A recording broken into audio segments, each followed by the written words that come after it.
تو آج ہم ایک بڑے دلچسپ موضوع پر بات کر رہے ہیں۔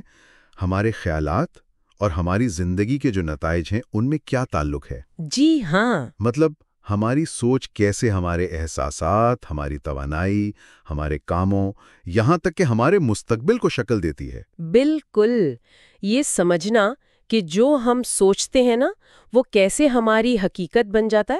صحیح۔ اور دیکھیے آج جو ہم بات چیت کر رہے ہیں اس کی بنیاد وہ ذرائع ہیں جو ذہن کی طاقت، سوچ کے انداز اور ان پر قابو پانے کے طریقوں کا آپ سمجھیں کہ گہرائی سے جائزہ لیتے ہیں۔ اچھا۔ جی، یہ مواد اصل میں روشنی ڈالتا ہے اس بات پر کہ اگر ہم اپنے خیالات کو سمجھنا سیکھ لیں، انہیں صحیح سمت دینا سیکھ لیں، تو کتنی بڑی تبدیلی آ سکتی ہے۔ تو مقصد آج یہی ہے کہ ہم یہ کھوج لگائیں کہ خیالات ہماری زندگی کی کہانی کیسے لکھتے ہیں، اور کیا واقعی ہم ان پر مہارت حاصل کر کے اپنی کہانی کا رخ بدل بھی سکتے ہیں۔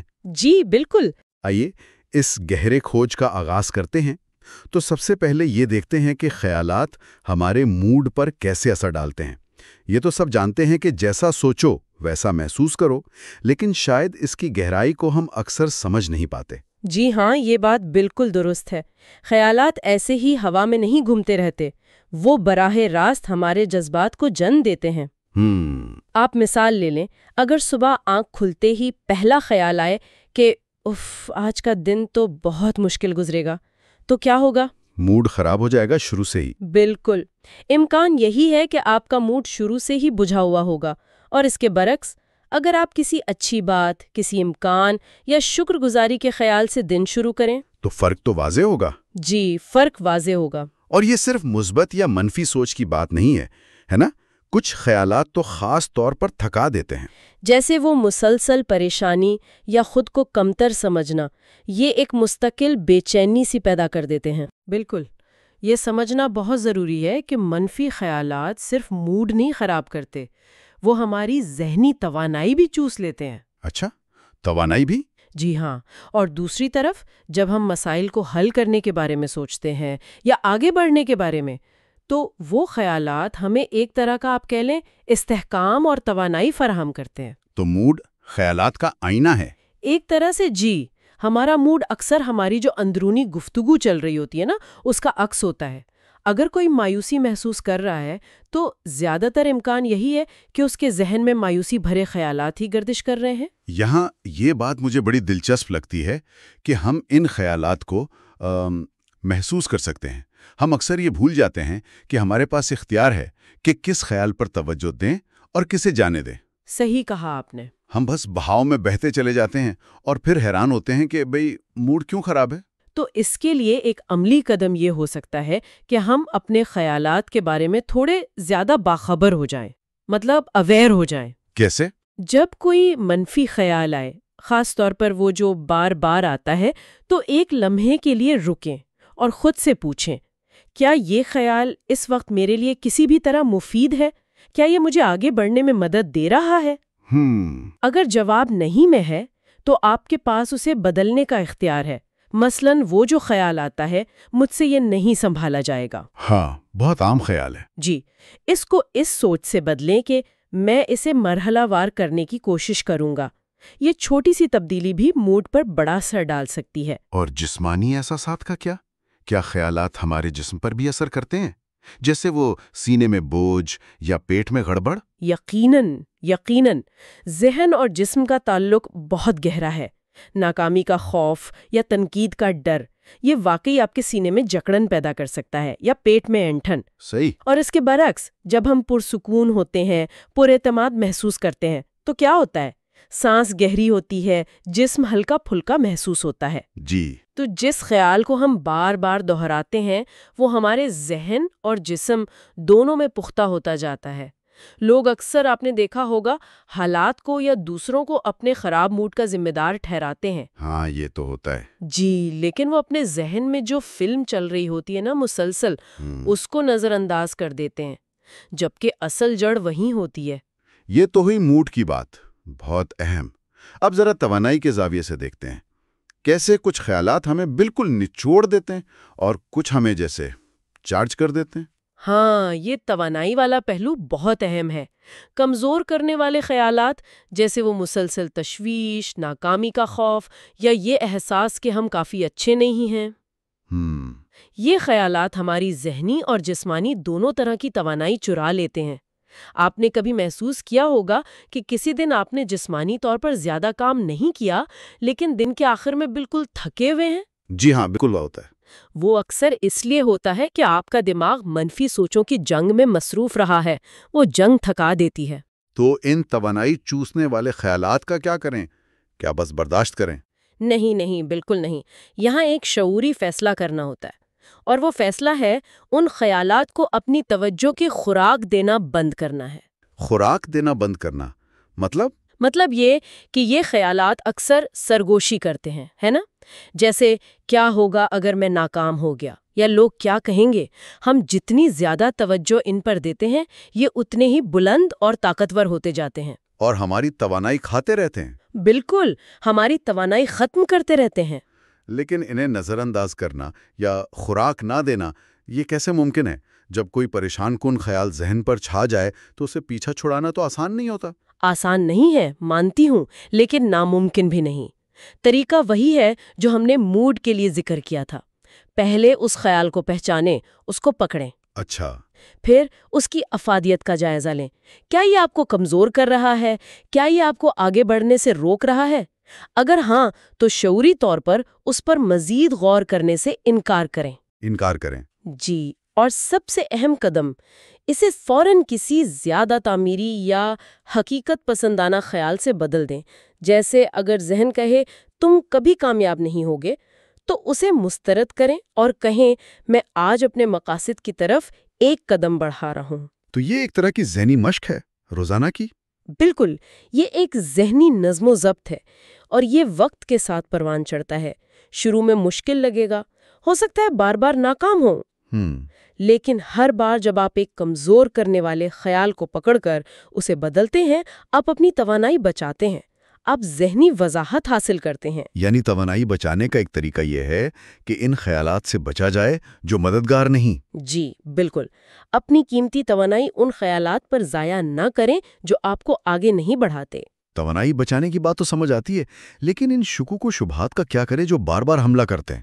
وہی پرانی آوازیں، تم تیار نہیں ہو، تم اس قابل نہیں ہو، وہ تکرار انہیں اتنا حقیقی بنا دیتی ہے۔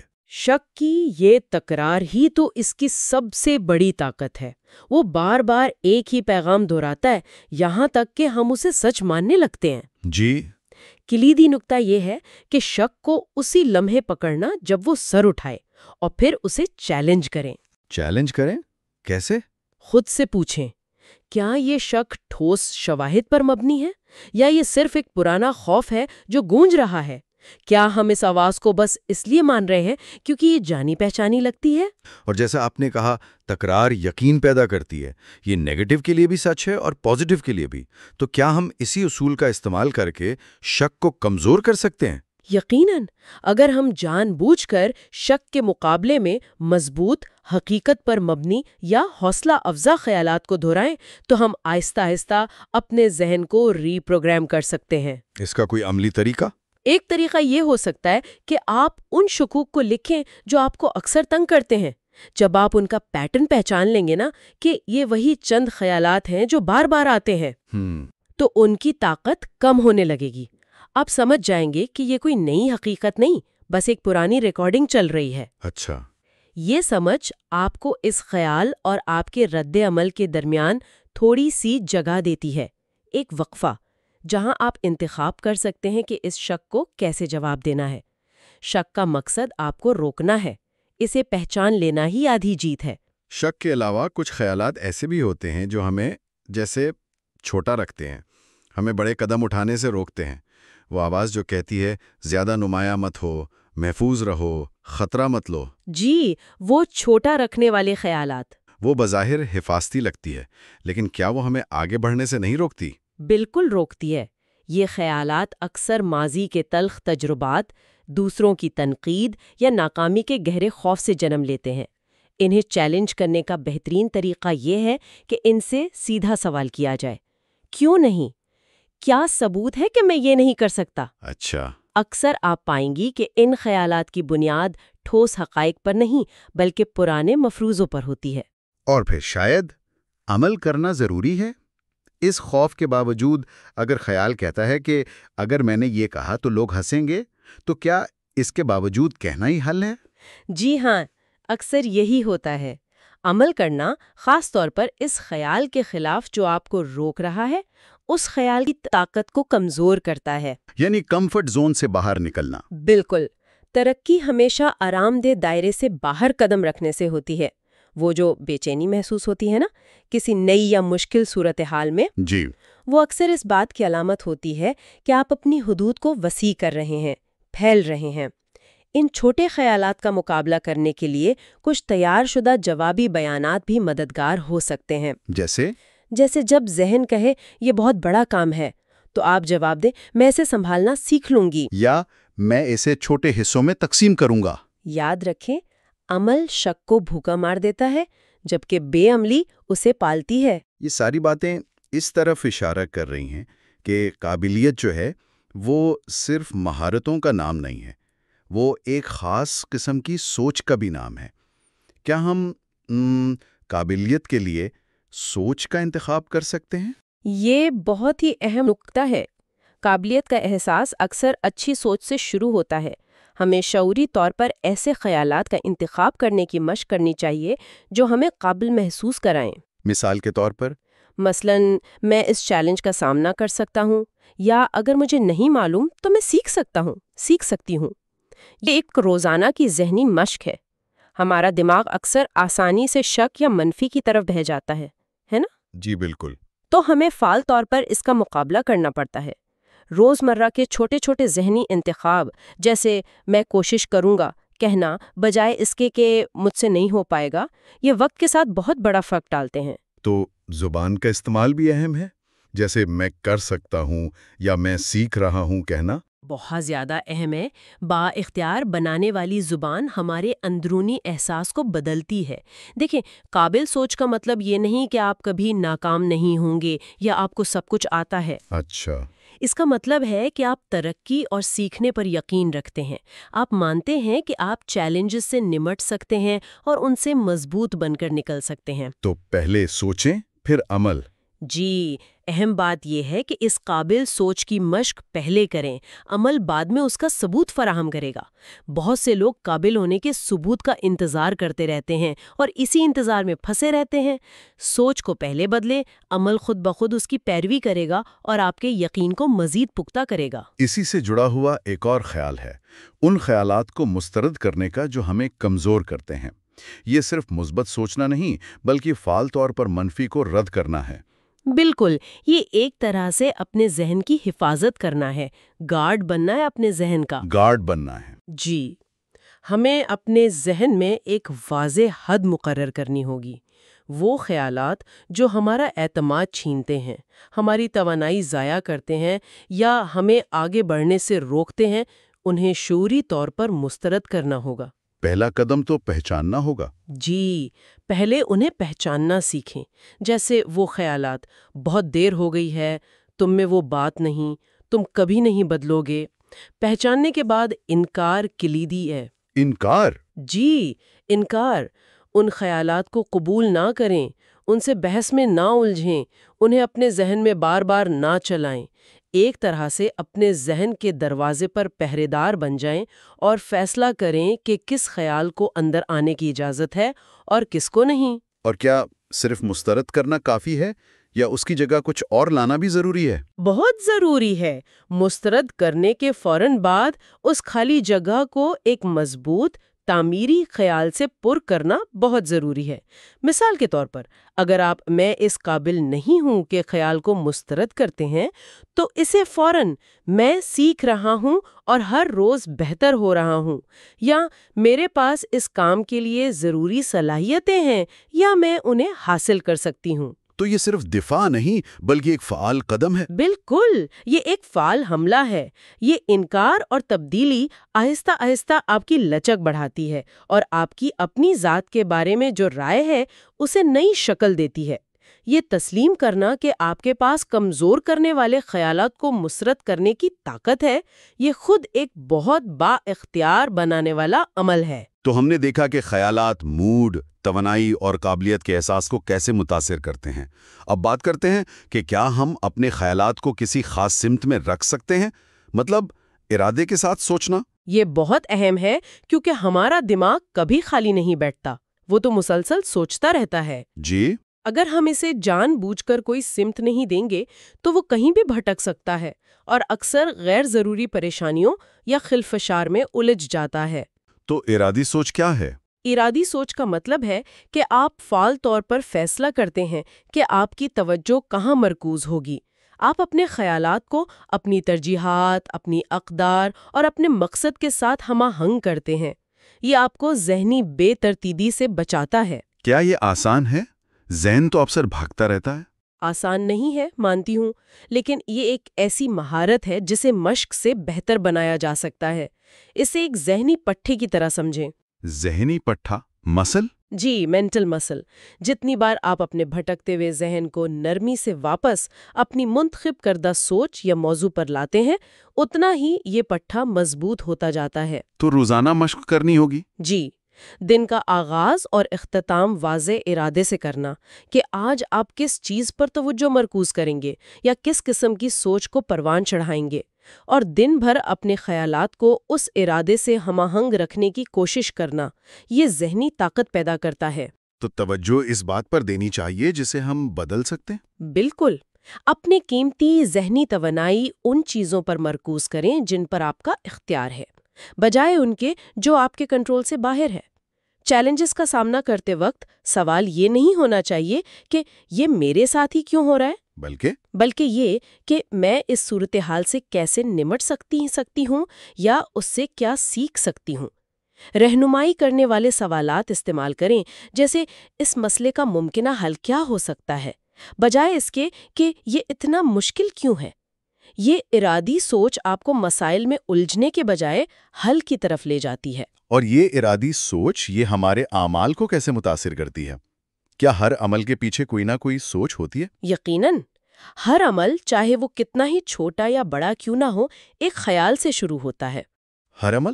جی، چاہے آپ کسی کام کو ٹال رہے ہوں، شاید یہ بہت مشکل ہے یا میرا موڈ نہیں ہے کی سوچ کی وجہ سے، یا اسے فوراً کر رہے ہوں، شاید اسے ابھی ختم کر دینا بہتر ہے کی سوچ کی وجہ سے، دونوں کے پیچھے ایک ابتدائی خیال ہے۔ اس خیال اور عمل کے درمیان کا جو تعلق ہے نا، اسے سمجھنا بہت ضروری ہے۔ تو اگر ہم اپنے اعمال بدلنا چاہتے ہیں تو ہمیں پہلے اپنے خیالات کو دیکھنا ہوگا؟ بالکل، عمل کرنے سے پہلے ایک لمحے کے لیے رک کر یہ محسوس کرنا کہ کون سا خیال آپ کو اس عمل کی طرف دھکیل رہا ہے، یہ آپ کو تبدیلی کا موقع فراہم کرتا ہے۔ اچھا، اگر آپ محسوس کرتے ہیں کہ یہ خیال منفی ہے یا غیر مددگار ہے تو آپ اسے بدل سکتے ہیں اور نتیجتاً اپنے عمل کو بھی بدل سکتے ہیں۔ بار بار دہرائے جانے والے یہی خیال عمل کے چکر ہماری عادت بن جاتے ہیں، اور پھر کردار؟ جی، اور بالآخر ہمارے کردار کی تشکیل کرتے ہیں۔ یہ تو بہت گہری بات ہے، یعنی ہمارے روزمرہ کے چھوٹے چھوٹے کام بھی، وہ بھی ہماری اندرونی سوچ کی عکاسی کرتے ہیں، چاہے ہم ان خیالات کو زبان پر نہ بھی لائیں۔ اپنے اعمال اور ان کے پیچھے چھپے خیالات کے درمیان تعلق کو سمجھنے کے لیے جرنلنگ ایک مفید چیز ہو سکتی ہے۔ لکھنا؟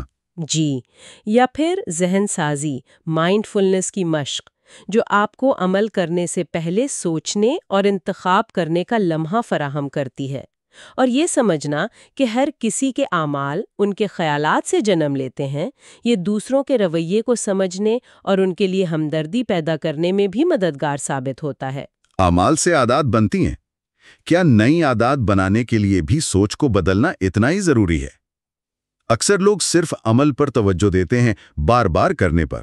یہ ایک بہت عام غلطی فہمی ہے۔ عادات صرف جسمانی تکرار کا نام نہیں ہے، وہ پہلے ذہن میں بنتی ہیں، ان خیالات کی شکل میں جو پھر عمل میں دہرائے جاتے ہیں۔ اچھا، جی، اگر آپ مؤثر طریقے سے کوئی عادت بدلنا یا اپنانا چاہتے ہیں تو آپ کو پہلے ان خیالات پر کام کرنا ہوگا جو اس عادت کی حمایت کرتے ہیں یا مخالفت کرتے ہیں۔ کوئی مثال؟ مثال کے طور پر، اگر آپ ورزش کی عادت ڈالنا چاہتے ہیں تو میں سست ہوں جیسے خیال کو میں خود کو زیادہ فعال ہونے کی تربیت دے رہی ہوں سے بدلنا زیادہ مددگار ثابت ہوگا۔ اور کیا ہماری شناخت کا تصور بھی اس میں کردار ادا کرتا ہے کہ ہم خود کو کیا سمجھتے ہیں؟ بہت زیادہ۔ اگر آپ خود کو ایک نظم و ضبط والے شخص کے طور پر سوچنا شروع کر دیتے ہیں تو آپ کے لیے نظم و ضبط والی عادات اپنانا آسان ہو جاتا ہے۔ ہماری شناخت ہمارے خیالات کو اور ہمارے خیالات ہماری عادات کو شکل دیتے ہیں۔ بہتر سوچ آپ کو اس وقت بھی مدد کرتی ہے جب آپ کسی عادت کو اپنانے کی کوشش میں ناکام ہو جاتے ہیں۔ ایک ناکامی کے بعد سب ختم ہو گیا سوچنے کے بجائے، جو اکثر ہوتا ہے۔ جی اکثر ہوتا ہے، اس کے بجائے یہ سیکھنے کا حصہ ہے، میں کل دوبارہ کوشش کروں گا کا خیال آپ کو ٹریک پر رکھتا ہے۔ تو کامیابی کا تصور کرنا بھی مددگار ہو سکتا ہے، جیسے ویژولائزیشن کریں تاکہ وہ لطف اندوز محسوس ہوں۔ اکثر لوگ عادت بنانے میں اس لیے ناکام نہیں ہوتے کہ ان میں قوت ارادی کی کمی ہوتی ہے، تو پھر کیوں؟ بلکہ اس لیے کہ انہوں نے کبھی صحیح ذہنی بنیاد ہی نہیں رکھی ہوتی، وہ خیالات کی سطح پر کام ہی نہیں کرتے۔ یہ سب کچھ ہمیں آخری اور شاید سب سے اہم نقطے کی طرف لاتا ہے۔ کیا ہم آج کے خیالات پر عبور حاصل کر کے اپنے مستقبل پر بھی عبور حاصل کر سکتے ہیں؟ ایک لحاظ سے ہاں، ہمارا مستقبل کوئی پہلے سے لکھی ہوئی تقدیر نہیں ہے جو اچانک ظاہر ہو جائے گی۔ یہ بڑی حد تک آج اس لمحے میں ہمارے ذہن میں چلنے والے خیالات سے تشکیل پا رہا ہے۔ جس طرح ماضی میں ہمارے فیصلوں اور اعمال کی رہنمائی ہمارے اس وقت کے خیالات نے کی تھی، جی، اسی طرح مستقبل کے ہمارے انتخاب بھی ہمارے آج کے غالب خیالات سے طے ہوں گے۔ تو اس کے لیے کیا کرنا ہوگا؟ کیا چیزیں درکار ہیں؟ اس کے لیے دو بنیادی چیزیں درکار ہیں۔ ایک تو آگاہی، یعنی اپنے خیالات کو شعوری طور پر محسوس کرنا، ان سے واقف ہونا، اور دوسرا نظم و ضبط، یعنی کمزور کرنے والے خیالات کو مسترد کرنا اور انہیں مضبوط تعمیری خیالات سے بدلنا۔ اگر آپ مستقبل میں زیادہ لچکدار بننا چاہتے ہیں یا شکر گزار یا پرعزم تو آپ کو آج ان خوبیوں سے متعلق خیالات کو اپنے ذہن میں پروان چڑھانا ہوگا۔ ذہنیت راتوں رات نہیں بنتی، یہ مسلسل روزانہ کی مشق سے بنتی ہے۔ یعنی ذمہ داری قبول کرنی ہوگی کہ ہم اپنے خیالات کے مالک ہیں، چاہے بیرونی حالات ہمارے قابو میں نہ بھی ہوں۔ بالکل، عبور حاصل کرنے کا مطلب یہ نہیں کہ آپ کبھی منفی نہیں سوچیں گے یا آپ ہمیشہ کامل رہیں گے۔ نہیں، ایسا نہیں ہے۔ تو پھر کیا مطلب ہے؟ اس کا مطلب ہے کہ آپ کمزور کرنے والے خیالات کی پیروی کرنے سے انکار کرتے ہیں۔ یہ ایک مسلسل کوشش ہے، ایک انتخاب ہے جو آپ ہر روز، ہر لمحہ کرتے ہیں۔ سوچ میں روزانہ کی یہ چھوٹی چھوٹی فتوحات مل کر بہت بڑا فرق پیدا کرتی ہیں۔ تو مستقبل کو ایک انجانا خوف سمجھنے کے بجائے اسے ایک ایسی چیز سمجھنا چاہیے جسے ہم اپنے آج کے خیالات سے شکل دے سکتے ہیں۔ یقیناً، اگر آپ حال میں اپنے خیالات پر مہارت حاصل کر لیتے ہیں، انہیں سمجھنا، ان کی رہنمائی کرنا اور ان کا دانش مندی سے انتخاب کرنا سیکھ لیتے ہیں، تو آپ مستقبل میں آنے والے کسی بھی چیلنج کا سامنا کرنے کے لیے کہیں زیادہ بہتر طور پر تیار ہوں گے۔ تو آج کی اس ساری گفتگو کا خلاصہ اگر ہم کریں تو یہ ہے کہ ہمارے خیالات ہی وہ نقطۂ آغاز ہیں جہاں سے ہمارے موڈ، توانائی، اعمال، عادات اور بالآخر ہمارا مستقبل جنم لیتا ہے۔ جی، اور ان پر عبور حاصل کرنے کا مطلب انہیں زبردستی دبانا نہیں، بلکہ انہیں سمجھداری اور ارادے کے ساتھ رہنمائی فراہم کرنا ہے۔ تو اس سب کا اصل مطلب کیا ہے ہمارے لیے؟